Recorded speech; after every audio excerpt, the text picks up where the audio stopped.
시청자 여러분 안녕하십니까? 한 주간의 한인사회 주요 소식을 전해드리는 KBN 뉴스 주간 브리핑입니다. 남북 평화의 바람이 미국에까지 전해지고 있습니다.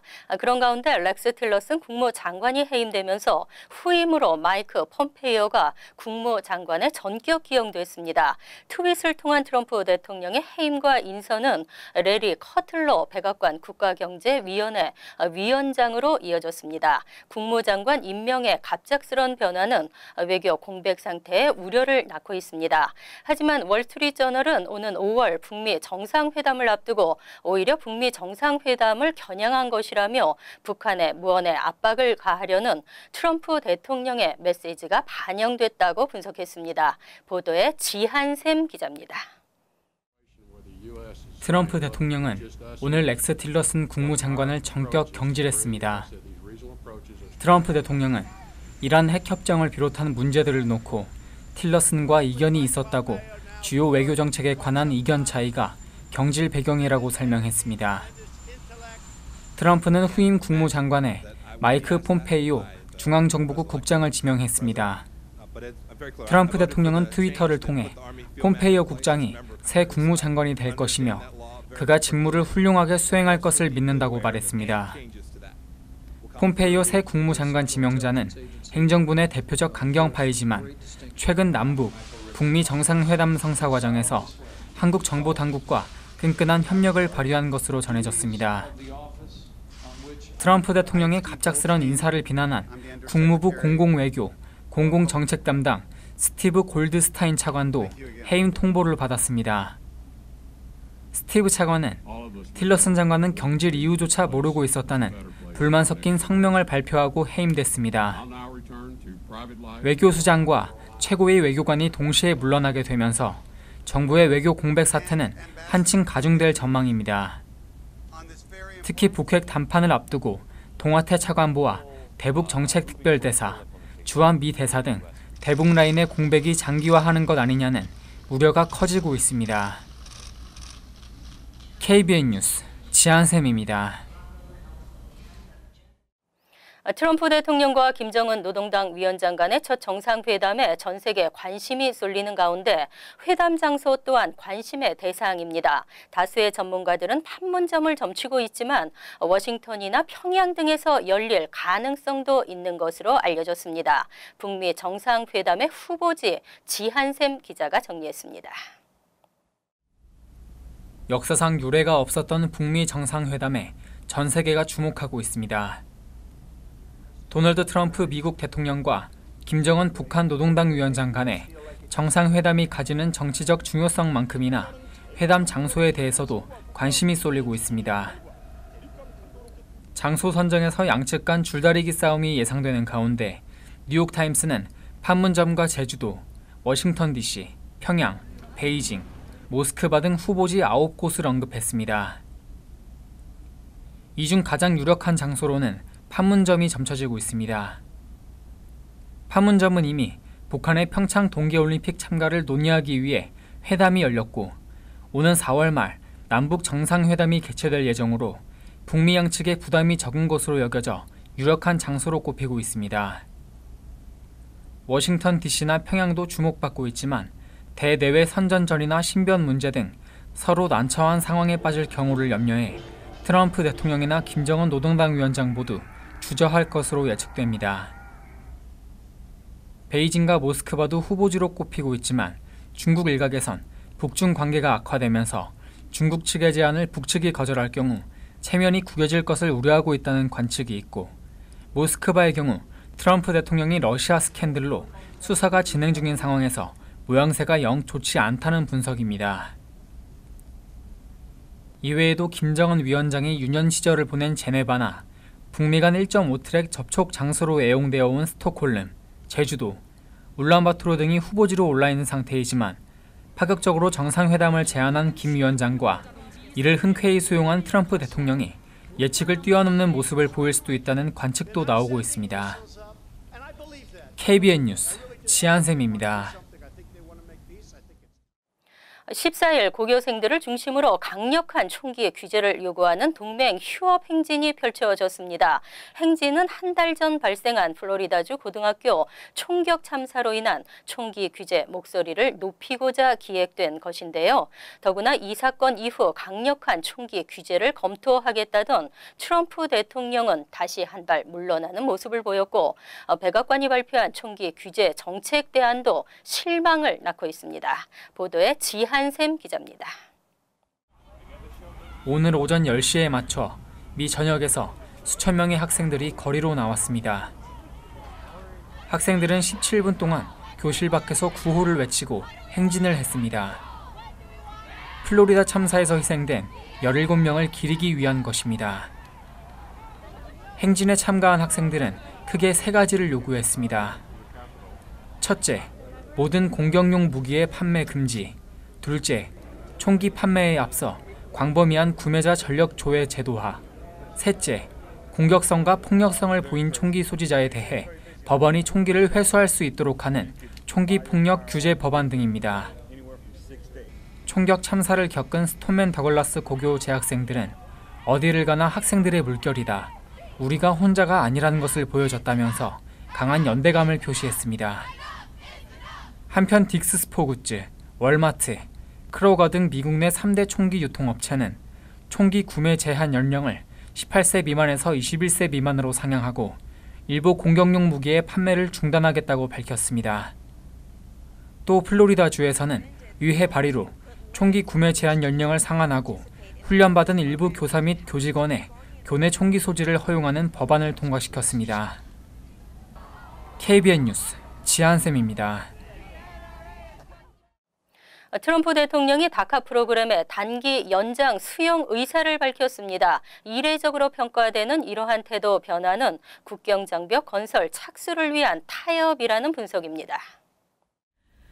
트럼프 대통령이 어제 포괄적 정부 세출안에 다카를 2년에서 3년 연장하는 것과 남부 국경장벽 건설 예산 배정을 함께 포함시키는 방안에 대한 수용 의사를 공화당 의회에 전달했다고 워싱턴 포스트가 보도했습니다. 한편 트럼프 대통령의 이번 태도 변화는 이례적인 것으로 평가되고 있습니다.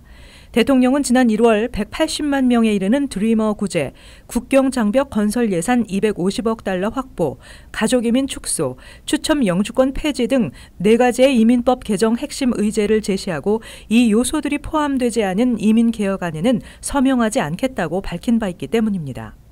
그러나 대통령의 이러한 입장 변화가 남부 국경장벽 건설에 조속한 착수를 위한 것이라는 판단입니다. 민주당의 반대를 무마시키기 위해서는 다카에 대한 입장을 변경할 필요가 있다고 판단한 것으로 보입니다. 특히 이번 기회를 놓칠 경우 다카 문제를 비롯한 이민법 개정안에 대한 논의가 올 가을 중간선거 이후로 밀릴 가능성이 높고 만약 중간선거에서 민주당이 다수당 지위를 찾게 되면 국경장벽 건설은 더 힘들어질 것이기 때문입니다. 한편 2차례 연방법원의 판결로 법원에서 최종 결정이 내려질 때까지 다카 수혜자의 경신 신청은 기한 없이 계속 처리되고 있습니다. 4월 중 영주권 문호가 지난달에 비해 빠른 진전을 나타냈습니다. 특히 가족이민 3순위는 영주권 신청 접수 가능 우선 일자가 9개월이나 진전됐습니다. 국무부는 어제 4월 중 영주권 문호를 발표했습니다. 가족이민 3순위의 접수 가능 우선 일자가 전달 2005년 12월 1일에서 9개월 빨라진 2006년 9월 1일로 진전됐습니다. 하지만 3순위의 비자 발급 우선 일자는 3주 진전했습니다. 지난달에 6개월 진전된 영주권자 직계가족의 접수 가능 우선 일자는 이번 달에도 4개월 이상 진전돼 2017년 9월 22일까지 앞당겨졌습니다. 이 A순위의 비자 발급 우선 일자도 지난달 3주 진전보다 속도가 빨라진 5주 진전을 기록했습니다.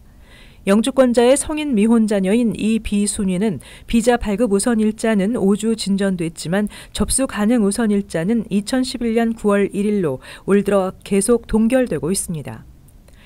영주권자의 성인 미혼 자녀인 이 B순위는 비자 발급 우선 일자는 5주 진전했지만 접수 가능 우선 일자는 2011년 9월 1일로 올 들어 계속 동결되고 있습니다. 시민권자의 성인 미혼자녀인 1순위는 비자 발급 우선 일자는 2주 진전되고 접수 가능 우선 일자는 2012년 1월 1일에서 답보 상태를 지속했습니다.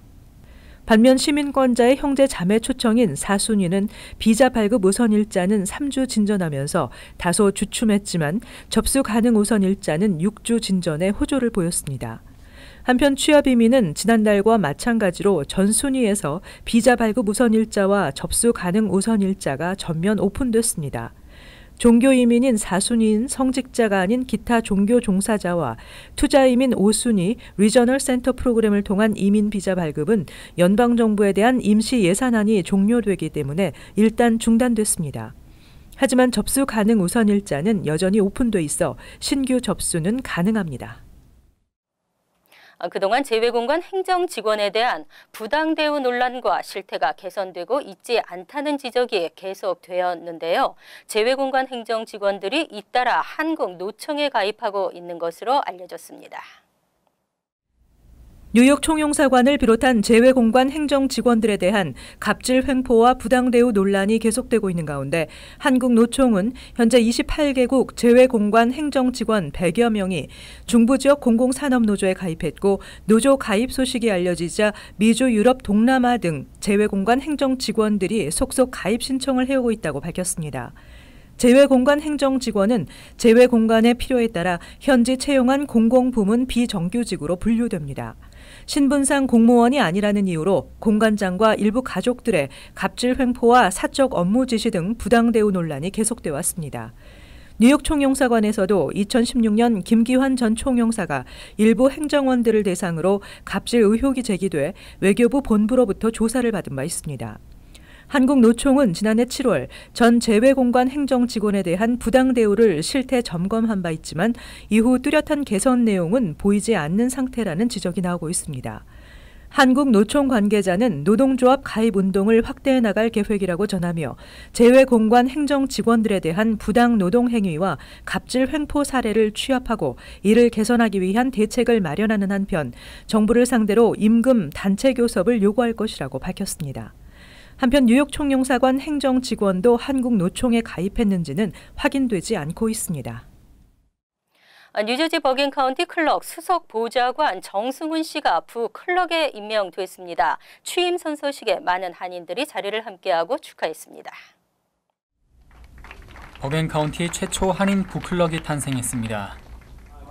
지난 2012년부터 버긴 카운티 클럭 오피스에서 근무해온 스티브 정 수석 보좌관은 어제 버긴 카운티 정부청사에서 취임 선서식을 갖고 부클럭으로 임명되었습니다.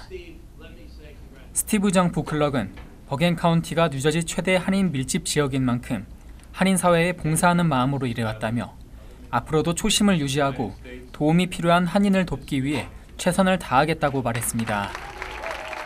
부클럭이 됐으니까 전에는 이제 커뮤니티에 있는 그런 대외 활동을 많이 했는데 이제는 부클럭이 된 만큼 저희 이제 클럭 사무실에서 발생하는 그런 데이투데이 매일 발생하는 그런 업무를 더 주목하게 될 것 같고요. 그리고 또 마찬가지로 한인 커뮤니티 위해서도 또 똑같이 일할 생각입니다. 클럭 오피스는 선거 업무나 여권 발급, 등기, 토지 기록 관리 등의 업무를 수행하는 행정기관으로 부클럭은 클럭 오피스 내 주요 4개 부서를 총괄하고 클럭 부재 시 업무를 대행하는 역할을 하는 중요직입니다. 스티브 정 부클럭은 패스캑밸리 고등학교와 스토니브룩 뉴욕 주립대를 졸업하는 등 중학교 시절부터 뉴저지에서 성장해왔으며 클럭 오피스에서 일하는 동안 한인 관련 업무 확대를 위해 활동해왔습니다. KBN 뉴스 지한샘입니다.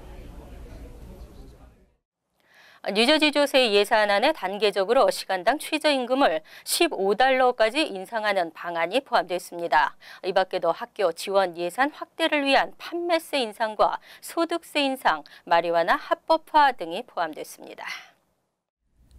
374억 달러 규모의 2018-2019 회계년도 주정부 예산안에는 최저임금 인상과 더불어 학교 지원 확대, 학자금 보조 확대, 커뮤니티 칼리지 수업료 무료, 재산세 공제 확대 등 필 머피 주지사가 추진하는 다양한 정책이 포함됐습니다.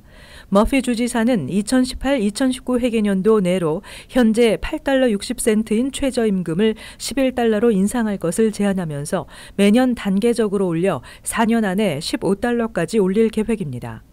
또 각 지역 공립학교에 대한 주정부 지원금을 $149억 확대하고 프리킨더가든 확대 예산 $2,500만, 커뮤니티 칼리지 수업료 면제와 주정부 대학 학자금 보조 수혜자 확대를 위한 예산이 포함됐습니다. 그 외에 경전철, 기차, 버스 등 대중교통 지원 예산을 $2억 4,200만 증액할 계획입니다. 한편 증액된 예산을 위한 세금 수입 확충 방안으로는 상품 구입 시 부과되는 판매세를 7%로 인상하고 연소득 $100만 이상 주민의 소득세율을 10.75%로 올리는 부자 증세를 추진합니다. 또 21세 이상 기호용 마리화나 사용을 합법화해 $6천만 세수를 거두겠다는 계획도 포함됐습니다. 새 예산안은 오는 6월 30일까지 주의회의 승인을 받아야 최종 확정됩니다. 세금 보고 환급금이 안 들어와 걱정하시는 분들 많으신데요. 환급 관련 사기가 극성을 부리면서 일부 납세자들의 환급이 지난해보다 지연되고 있는 것으로 나타났습니다. 사기를 방지하기 위한 국세청의 모니터링 강화도 있지만 그 외 주소 변경이나 소득 상황이 지난해와 크게 달라진 경우 환급이 늦어지고 있습니다. IRS 웹사이트의 Where is my refund를 이용해 환급액을 확인할 수 있습니다. KBN 뉴스 주간 브리핑 여기서 마칩니다. 시청해주신 여러분 고맙습니다.